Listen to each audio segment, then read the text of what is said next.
We are on the F3X Pro today, and we're gonna be upgrading it, but first we gotta see how fast this thing goes before we upgrade it. Here we go, 1, 2, 3. Takes off quick, 10 miles an hour, 13, 17, 19, 21, 23, 25, 26, 27, 28. There we 30, oh, we're breaking 30. We're at 53 volts, by the way, guys. 33 miles an hour. We got a little bit of wind. Let's close the visor, see if we can go a little faster. Let's tuck down. See if we can hit 34. Almost. There we go, 34 miles an hour. Now, we aren't on a full battery charge, but I think this bike is capable of about 35, roughly, miles per hour. Now, we know the new one, the F4X Pro, goes 42 miles an hour, and it's a beast. This is 52 volt, that one's 60 volt. And I went to their website because I was gonna compare the two bikes together, and I realized you guys can't buy this bike anymore. You either buy the F3X non-pro, or you buy the F3x.2 Pro. This is not on the market anymore. So the reason what we have to do is we have to switch out the controller, and we're gonna make this bike into F3x.2 Pro.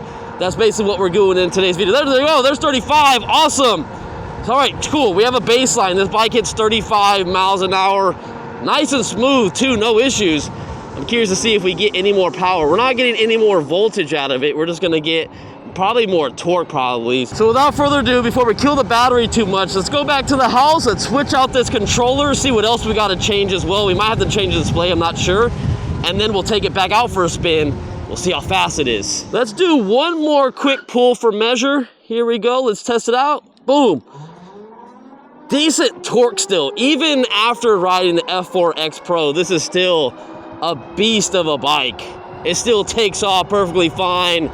No issues, definitely faster than most bikes. All right, so I just got back. Let's go through this box that Ghostcat sent me so we can upgrade this bike. Looks like a battery strap, so we're gonna be putting that on the bike probably to hold that battery down a little bit better. If you guys don't know, it could also be broken tabs as well on the battery, but just check it out, make sure.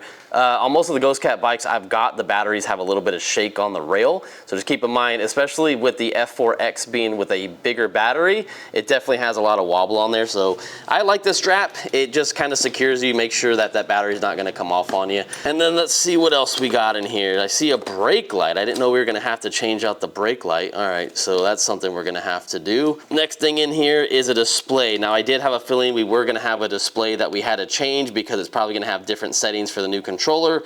So we're gonna have to do that as well. And it also comes with the buttons on the side, so we're gonna do that. And then the main heart of everything is going to be this controller. Ooh, man, this is a hefty controller too. This feels really, really heavy. Let's see if there's some specs on it right here. So this says 45 amps of current power.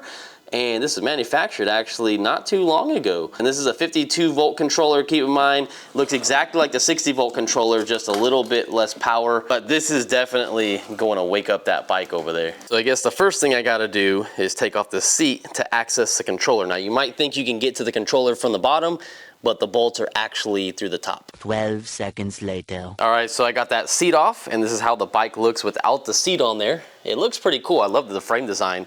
The controller sits right underneath the seat, but it sits on the outside of the seat. The new bike, the F4X, it actually sits right here. So that means that's why the Tapia seat cannot fit in there, because it actually kind of fits this little groove right here. Anyways, this one is over here, and this is how the controller looks. I did take the zip ties off. There was 3 zip ties holding it down. So if you do go off-road, it's not gonna bounce around and make a bunch of noise. I believe there's also rubber feet on the bottom of this controller. I started removing the brake light already. It's very simple. I followed the cable right there, and you can see the brake light is just this little cable right here. So I'm gonna replace that. That's the easiest part to do on this. But what I wanted to show you guys is how this controller looks. And there's those rubber feet right there. So definitely helps from it vibrating and whatnot. And here is the controller. So it is a 40 amp controller, 52 volts, and that's pretty much it. Now, I know we're only gonna get 5 more amps out of the new controller. However, they probably did the torque curves. They might have a different tune on it. So I'm really curious to see how that's gonna be. be. You can see that some of these wires go to the battery. There's some other wires that go to the motor down here, right there. So that's gonna be fun. And the biggest thing is I gotta replace the screen. So without further ado, off camera, I'll get that done. I'll update you guys when we are done. And here she is, ladies and gentlemen. It's all upgraded, ready to go. I put that battery strap on there, so the battery is not moving whatsoever. It is shaking the whole bike. That is awesome. So I think if they do sell this on their website, you should buy the battery strap. And it looks nice too. It has Ghostcat on the side.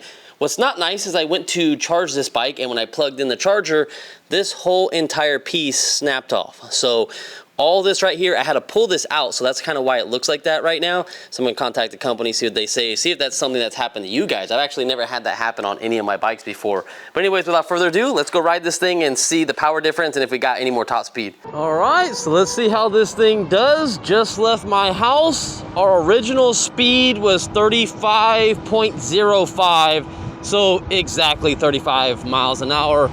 Also, really curious to see just the torque that we gained from it, if it's really like noticeable, if it's worth it. Again, you can't buy the F3X anymore. It has to be the F3x.2. So basically, this is gonna be a perfect comparison when we compare it to the F4X in another video. But here we go, 1, 2, 3, 53.3 volts. You know, I gotta say, that felt really nice and smooth. That didn't feel as jumpy.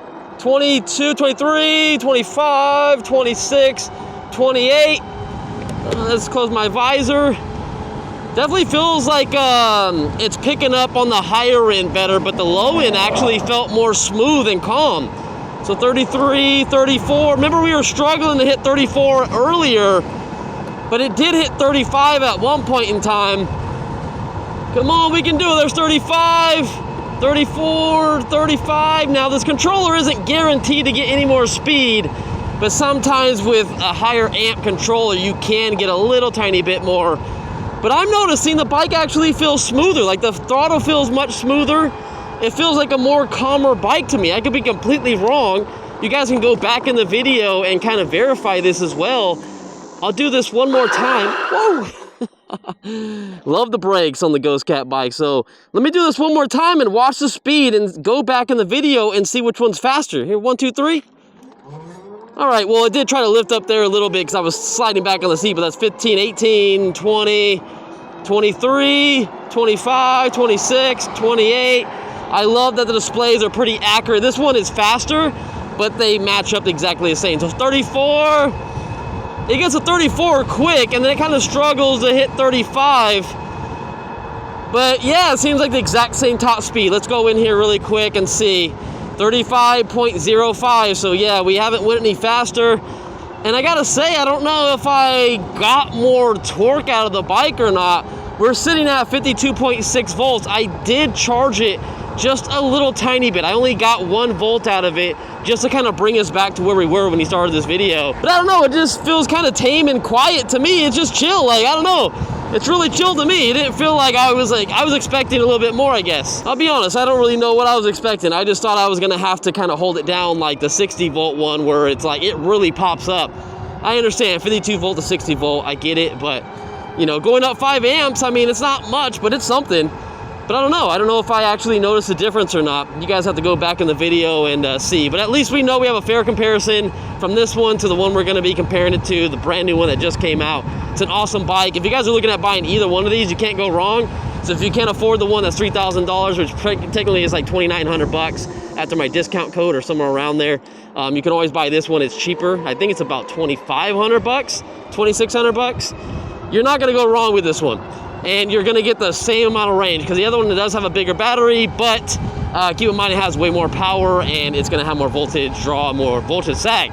I never actually had an issue with the voltage sag on this one where it would cut my power at like 52 or 53 volts. This one's better for range. I would say the other one's better for hills and power and stuff like that. So whatever you guys are thinking about buying, this is an awesome bike regardless. They're both exactly the same suspension wise and they're super comfortable. I love them.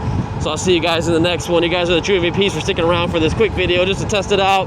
We had to do the work anyway. Why not film it, right, for you guys? I'll see you guys. Peace out.